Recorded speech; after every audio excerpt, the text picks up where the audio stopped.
I'm building up my inventory of fall and holiday items, and I ran across this pattern on Steve Good's site. I'll leave a link in the description. Steve suggested 1/4-inch material for the pattern along with a 1/4-inch backer, but I decided to cut it from 1/2-inch red oak without a backer because I had a wide enough piece on hand. I think it will look good hanging on a light-colored wall. I'm using a number 5 Pegas Modified Geometry blade on this 1/2-inch red oak.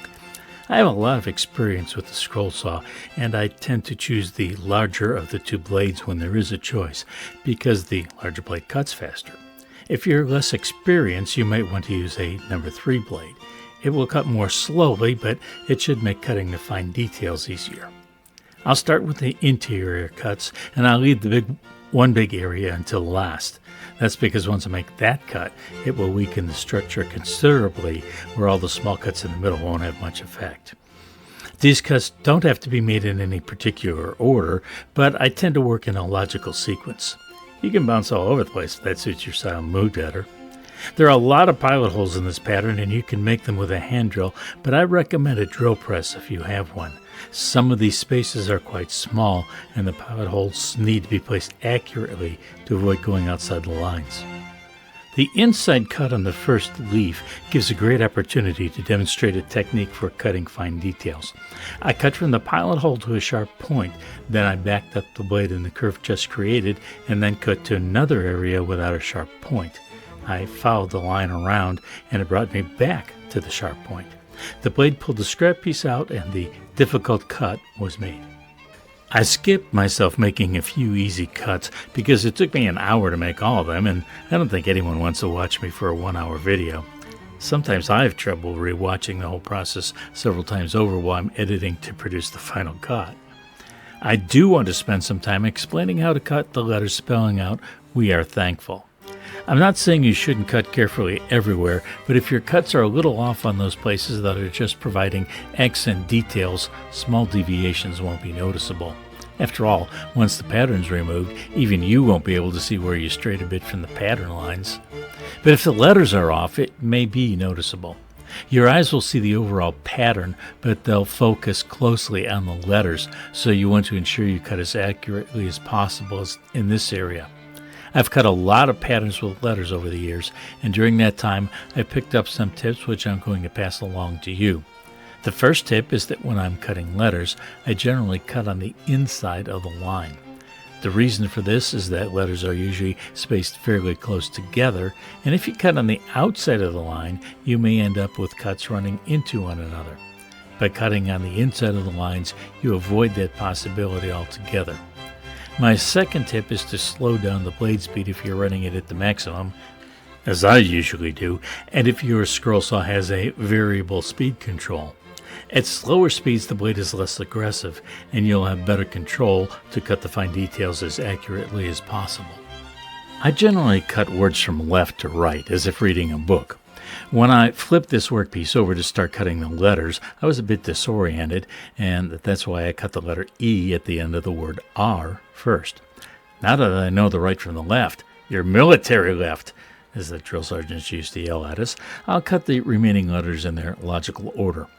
For the letter W, I cut from the pilot hole to the upper left corner, backed the blade up to the pilot hole, and then made a cut to the pattern slightly below the corner, which allowed me to cut back into the corner to make the turn to cut the horizontal line. When I arrived at the next intersection, I used my most common method for making 90-degree turns. I cut to the point where the two lines meet, and I back off pressure on the workpiece just enough so the blade is no longer cutting.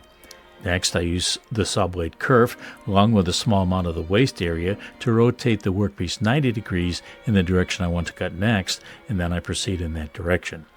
So, every time I come to a 90-degree corner, it doesn't have to be exactly 90 degrees, you get the picture, I use this technique to make the turn.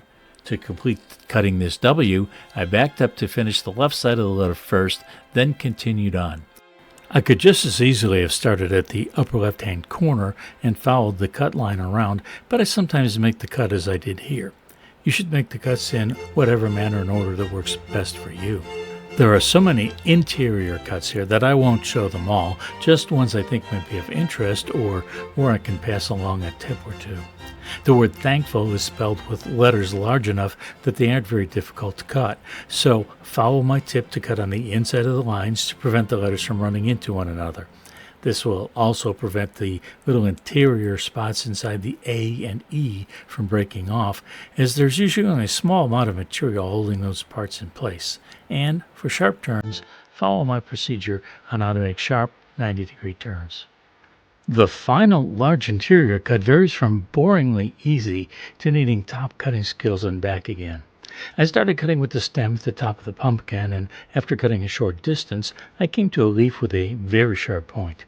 Rather than try to manipulate the workpiece through that very tight angle, I cut slightly past the point and into the large waste space, which would later be removed. That gave me lots of space to turn around and resume cutting on the other side of the leaf. I like using this technique when I have vast spaces like this to work in because the opportunity doesn't happen too often. Following that slow, easy curve takes me into a corner and the beginning of the most challenging part of this final piece of the cut. As you can see, there are many turns, some of them very close together, for the leaves at the top of the circular frame. There are three factors that make the cuts a bit easier. One is that there is a huge waste space I can enter if I want to make any turns like that last one. The second advantage is that the leaves have rounded edges, making turns easier than if they had sharp points. The third is that even if I'm a little off on some of the cuts, once the pattern is removed, any tiny errors will be unnoticeable. The exterior cut is simply a large diameter circle. I'll cut right on the line and keep feeding the workpiece smoothly into the blade. Some scrollers prefer to cut outside the line and then sand to it later. I can get a smooth enough circle with the scroll saw that I rarely have to do much sanding, other than to remove that little nub I sometimes get where the end of the cut meets the beginning. The piece is cut and all of it will need hand sanding with 120 grit sandpaper to round over the edges. Notice how the middle portion shifts slightly due to the material that was removed. I'll have to be careful handling it while I sand. Then I'll finish this with a couple coats of warm satin spray polyurethane. Here's the completed project. It's a bit challenging due to the number of internal cuts and the complexity of some of the cuts. I wouldn't recommend this to an absolute beginner, but if you have some experience, lots of patience, and follow my tips, you should be able to make this beautiful decoration. Although most of us do have much for which to be thankful, there's always that odd bird who can't get into the spirit of Thanksgiving. This turkey protester is one of the projects you'll be seeing soon, so make sure you're subscribed and hit the notification bell. In the meantime, suggestions for videos you may want to watch now are on the screen.